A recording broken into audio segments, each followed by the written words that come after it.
Many YouTubers admit that video editing is their favorite part of the job. Yes, not writing the script, not shooting, not interacting with people in the comments, and not even receiving sponsor deals, but editing. And I agree that editing is not only a key stage in the process of creating the video, but also an incredibly exciting one, even for beginners. The main trick is to know a few useful life hacks, and today's video is about that. In this video, I will share with you an essential guide to the tools you need for editing videos with the ultimate comfort. You will learn what apps you need, what equipment will make your work easier, and much more. I won't cover any super complicated, expensive, and complex tools or other unnecessary things, only the most important and affordable things so that you can edit great videos quickly, conveniently, and without spending too much money. So let's get started. We'll start, of course, with the basics, aka with video editing software. This is usually a matter of personal preference, a habit, financial ability. Therefore, the discussions about which software to use will never stop. There are video editors who prefer more professional programs, Adobe Premiere, DaVinci Resolve, or for example, Final Cut Pro. They're all really good and reliable, but they also have a number of disadvantages. High costs and rather complex interface, and they're also very demanding in terms of both the skill and the computer's power. For a new editor, all this can be a problem. Moreover, if you have never worked in such pro apps before and do not have the opportunity to spend a few days or even weeks on learning them, then you might want to look in another direction. Luckily, today there are quite a few alternatives on the market that are tailored specifically for beginners. They are more convenient and more user-friendly, and some of them are even free. When looking for your editing program, you have to keep in mind two things. First, the app should be easy to use. Ideally, the program should be intuitive enough so that you could learn it in a few hours. And secondly, it should have enough built-in tools and features. The basic set should include a timeline with multiple tracks, different types of transitions and titles, color grading, volume curves, and for example, keyframes for animation. All of this and even more is available in the Movavi video editor. The interface is intuitive and makes it easy to use all features. The workspace consists of a timeline, a preview window, and a panel with effects. There are no additional windows with markers, metadata, and other elements that can confuse a beginner. And by the way, when opened for the first time, the app shows hints that will help you learn the ropes. There are enough tools for both the simplest videos and more complex projects, and many of the presets and effects in Movavi Video Editor are specially made to simplify and streamline editing. For example, you can crop footage for social media with just one click or enable the picture-in-picture mode,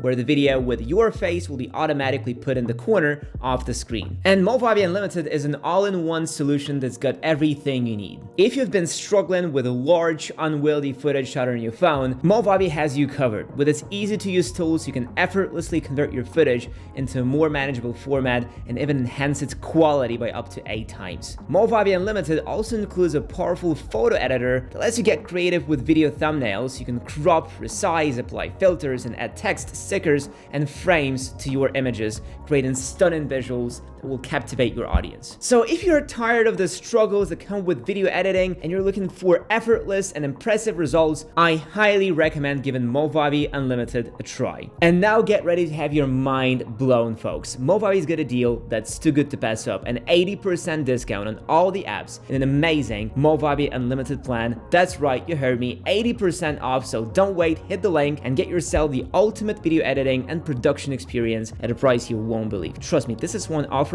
you don't want to miss. And now let's talk about hardware. A reliable computer that can handle video editing is essential for any editor. Unfortunately, there is no universal advice here. You may be one of those people who can assemble their own PC, or for example, if you often work outside or travel and you need a powerful laptop, or maybe you prefer Apple computers. When it comes to hardware, it's absolutely crucial to take all things into account, especially your budget and preferences. Personally, I believe that while you're still a beginner, it doesn't make much sense to upgrade your computer. First, look at how your existing machine handles the editing, and only then make a decision. For a smooth editing experience, focus on a few key aspects, and don't stress too much about the brand. Make sure the processor is at least an Intel i5 or i7, or an M1 or M2 for Apple fans. Your computer should also also have at least 16 gigs of RAM and a video card with no less than 8 gigs of memory. Also, consider getting an external hard drive or a large flash drive.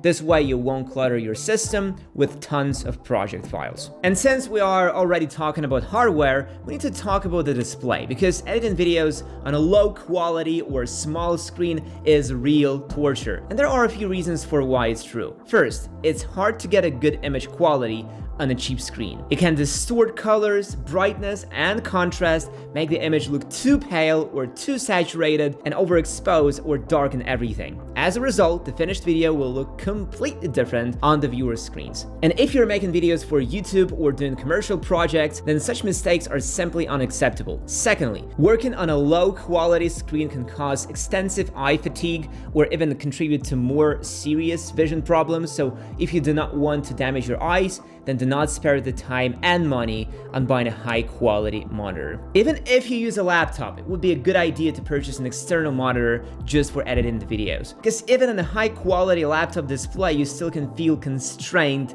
by its size. I know a couple displays that could be a good choice for you. For example, Samsung SR35 or ViewSonic VA2715H. These models have good color reproduction and are relatively inexpensive. If you can, get something even more expensive just to be sure. The next thing to take care of is libraries with templates and pre-made effects. I'm talking transitions, color grading presets, animated text, pop-ups, overlay effects, and so on.